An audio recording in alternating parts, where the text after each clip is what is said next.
نشوف ايه الحاجات اللي موجودة في بلوجر. دي المشاركات اللي احنا بنشاركها هنا، تمام. دي اللي هي المشاركات، دي الاحصائيات اللي لما تنزل حاجة هتشوف مين الاحصائيات، منين، مين اللي شافها ومنين ومش عارف ايه، والخريطة وكل حاجة والكلام ده، تمام. المشاركات، مصادر حركة الزيارات والكلام ده كله طبعا نفس الكلام ده، تمام. اهي زي ما شايفين مصادر، ادي المصادر، الجمهور بس دي ايه، تمام. التعليقات، هتدخل على التعليقات هتلاقي الناس اللي معلقة، هتلاقيها هنا كده، وطبعا ممكن تحذف تعمل اللي انت عايزه. الارباح دي مش هنتكلم عليها دلوقتي خالص، يعني نهائي دلوقتي مش هنتكلم عليها. الحملات برضو مش هنتكلم عليها. هندخل على الصفحات. الصفحات دي بنستخدمها في ايه؟ دي استخدامها اللي هي بترجع للمشاركات، يعني ممكن نعمل مشاركة او نعمل قايمة، نعملها كده ونخلي الصفحة دي هي اللي تظهر لنا في القايمة او في الفئة اللي احنا عايزينها او في القسم، تمام. هندخل على الحتة اللي بعدها اللي هو التخطيط. التخطيط زي ما انتم شايفين الهيدر ومش الهيدر والكلام ده كله اللي هو زي ما انتم شايفين ده، يعني نقول ده النموذج اللي احنا شغالين عليه. فهتلاقي هنا نموذج تعليمي اللي هو الهيدر اللي هي دي. طيب مش عارف ايه كده، الأعمدة، العمود بيبقى عامل ازاي، الأمثلة يعني دي اللي احنا بنعدل عليها. سايد بار رايت اللي الناحية اليمين بيكون موجود عندنا ايه زي ما انتم شايفين هنا، اليمين انا زي ما انتم شايفين. ولو نزلنا تحت شوية هنلاقي في اكتر من حاجة هنستخدمها واحدة واحدة. اخر حاجة اللي هي التذييل اللي بتبقى تحت خالص، المظهر دي اللي هي دي، تمام.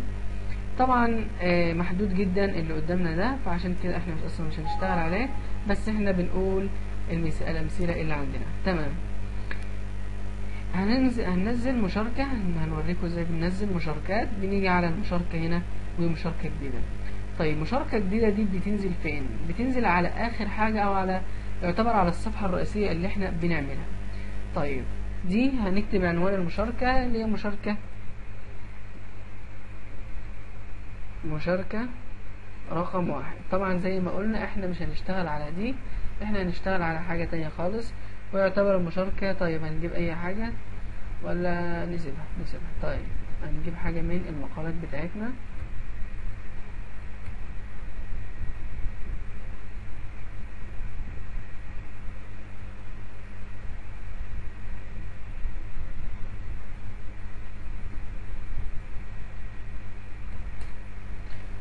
طيب يا شباب احنا هنجيب حاجة من بوست يعني، فمش هنجيبه بعيد يعني، هنجيب من المقالات بتاعتنا. ده الموقع بتاعي على ووردبريس. طبعا لسه ما يعني برضو شغال عليه مجاني، مش عايز اشتري دلوقتي خالص يعني، ولا يعني عادي شغال كده وخلاص. هندخل على المقالات.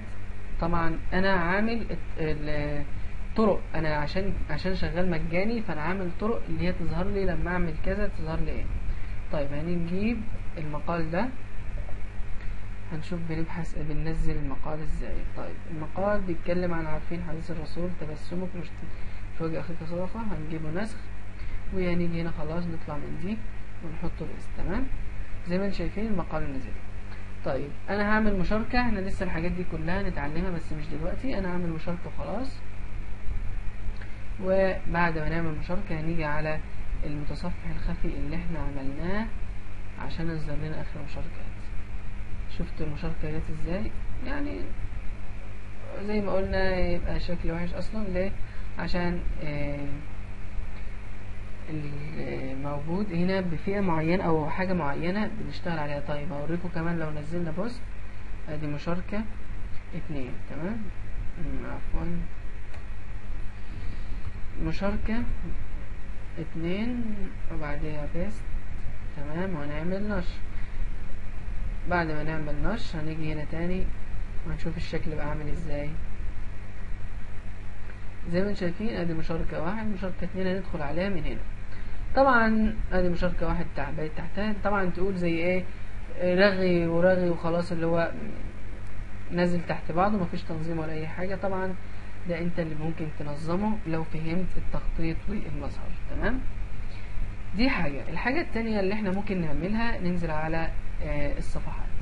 طبعا دي مش هنعرف نشرحها هنا في النموذج ده لان النموذج ده مش النموذج اللي احنا هنشتغل عليه، تمام.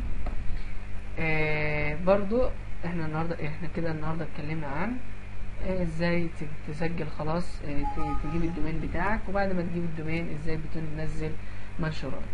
من الحلقة التانية اللي بعد دي ان شاء الله هنشتغل على الدومين الاساسي بتاعنا المجاني طبعا، والموقع الاساسي بتاعنا اللي بيكون بتاع مادموزيل آية مدرسة اللغة الفرنسية.